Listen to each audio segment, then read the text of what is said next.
Si tu souhaites me soutenir, n'hésite pas à t'abonner à la chaîne. Tu peux aussi activer la petite cloche, comme ça tu auras accès à toutes mes vidéos. Tu peux aussi me rejoindre sur Twitter et suivre quotidiennement mes analyses techniques. Je te mets tous les liens en description. Bonjour à tous, très content de te retrouver aujourd'hui pour une nouvelle vidéo sur Bitcoin. Alors dans cette vidéo, on va répondre à une question. Est-ce que Bitcoin est rentré dans un cycle baissier? Est-ce qu'il est en tendance haussière? Est-ce qu'il est rentré en bear market ou non? Et la deuxième question qu'on va se poser, c'est est-ce que les alts, elles, sont en bear market ou non? Et tu verras que la réponse peut être différente. Tu peux avoir un Bitcoin qui reste en bull market et des alts qui passent en bear market. Ça c'est toujours vu sur le marché des crypto-monnaies. Les alts ont toujours plusieurs cycles sur un grand cycle Bitcoin. Donc dans cette vidéo, on va parler de Bitcoin et dans la vidéo de demain, on va parler des alts. Parce que oui, les alts sont rentrés dans un cycle de bear market, c'est-à-dire qu'elles ont cassé énormément de structures qui nous montrent qu'elles sont sur une dynamique baissière. Donc je ne m'attends pas à des reprises haussières dans les prochaines semaines, dans les prochains jours là. En revanche, lui Bitcoin, tu verras que lui, il maintient toujours sa dynamique haussière et les supports tiennent bon, ok, d'accord? Donc on va parler de ça dans cette vidéo, on va pas perdre de temps, on va commencer tout de suite. Donc déjà, le premier truc à remarquer ici, c'est très intéressant de voir que sur Bitcoin, on est vraiment revenu chercher des zones de liquidité extrêmement importantes. Tu vois, on avait énormément d'intérêt à revenir sur ces niveaux-là. Pourquoi? Parce qu'ici, tu avais énormément de stop loss. Et quand tu as des liquidités qui s'accumulent ici, d'accord, voire on avait même des liquidités ici, ce qu'il faut savoir, c'est qu'ici, pour le marché, c'est des achats, ok? Parce que tous les traders vont devoir vendre leur position et derrière, ça va être une opportunité pour des institutionnels, etc., de pouvoir racheter énormément de positions, d'accord? Tous les traders qui vont devoir clôturer leur position, ça va être derrière des ordres de vente qui vont pouvoir être mis dans l'order book, et donc forcément, il va y avoir des rachats. Et voir une mèche comme ça montre que tous ceux qui ont vendu, ben, ça a été racheté, et probablement par des institutions, des spéculateurs, etc. Donc ici, on a quand même une très belle réaction sur ces niveaux de prix, on va pas se mentir, c'est quand même très rassurant, ok? Maintenant, on va parler d'un point de vue analyse technique et chartiste. Est-ce que Bitcoin est dans un cycle haussier ou un cycle baissier? Eh bien écoute, déjà premièrement, on va tracer le niveau Fibonacci qui nous permet de le savoir. Donc sur les niveaux des 38,2 ici, ce que les 38,2 vont nous dire, c'est qu'au-dessus des 38,2, tu es sur un marché qui est plutôt haussier, et en dessous, tu es sur un marché baissier. Donc sur Twitter, j'en ai parlé également, je t'ai mis la chart, je crois que je l'ai même épinglé, d'accord? Donc ce qui est très intéressant, c'est de voir qu'on est venu mécher sous les 38,2, on l'a très vite réintégré. Donc tant qu'on ne casse pas les 38,2, pour moi, on est toujours sur un marché haussier. Deuxièmement, ici, on avait des structures extrêmement importantes qui se situaient autour de cette mèche-là, autour de ce support-là. Donc on va descendre après en daily pour le voir. Tu vois que sur des marchés baissiers, on a tendance à retourner des marchés sur des M-top, comme ça, tu vois. Et le fait de réintégrer le support qu'on avait perdu ici est extrêmement bull d'un point de vue complètement chartiste. Pourquoi? Parce que non seulement on a cassé une structure extrêmement bear, on est venu réintégrer les niveaux, mais en plus de ça, on a la théorie de dos qui nous montre qu'une tendance baissière ressemble à ça. Tu remarques ici, on a un low là, d'accord? On a un deuxième low là. Si on clôture ici, tu as un premier high. Donc ça veut dire que tu es en train de retourner cette dynamique baissière de correction. Donc pour ça, il va falloir clôturer ici. Mais si cette mèche clôture ici et qu'on commence à vraiment avoir un support ici, d'un point de vue chartiste, c'est extrêmement positif. Okay, réintégrer le support, réintégrer les 38,2 et dessiner une pattern de retournement, c'est extrêmement puissant en analyse technique. Okay, donc voilà, en ce qui concerne le weekly, Bitcoin, lui, toujours dans un marché aussi. Okay, on va descendre maintenant pour voir un petit peu ce qui se passe sur les niveaux actuels. Donc on va faire le tri, on va regarder un petit peu. Et là, tu vois qu'on avait vraiment ce support-là, qui était extrêmement important d'un point de vue chartiste. On est littéralement revenu au-dessus et là, on est en train de le réintégrer. Okay, donc l'objectif maintenant, ça va être probablement de revenir chercher sur le... Ça va pas se faire en 2 jours, hein, ça va être vraiment...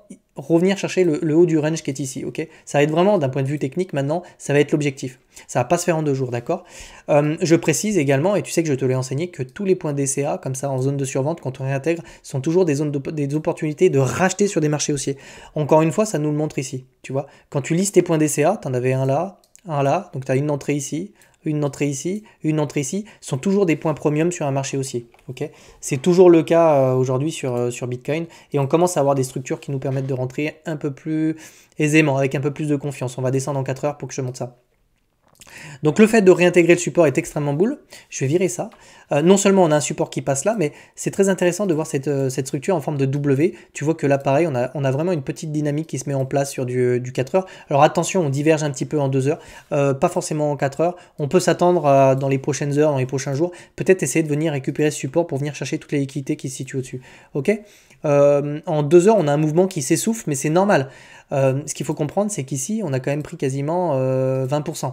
Donc à un moment donné, ce mouvement-là va s'essouffler et on va soit consolider, soit retracer un petit peu. Ok? Là, tu vois, l'objectif, c'était vraiment ça. C'était vraiment de... Hop, est-ce que je peux te prendre ma flèche? T'as des spéculateurs qui ont vraiment joué la survente pour aller revendre en zone de surachat, ok? Donc c'est exactement ce qu'on est en train de faire. On va vraiment probablement la retrouver au-dessus des niveaux des 60 000. 60 000 sera un gros support, ok? Je préfère te prévenir. Donc d'un point de vue chartiste, en 2 heures, on perd un petit peu le momentum, mais on en a quand même. Donc je m'attends quand même à ce qu'on revienne soit chercher le support qui est ici, soit la résistance qui est ici, ok? Donc on va vraiment voir ça dans les prochaines heures.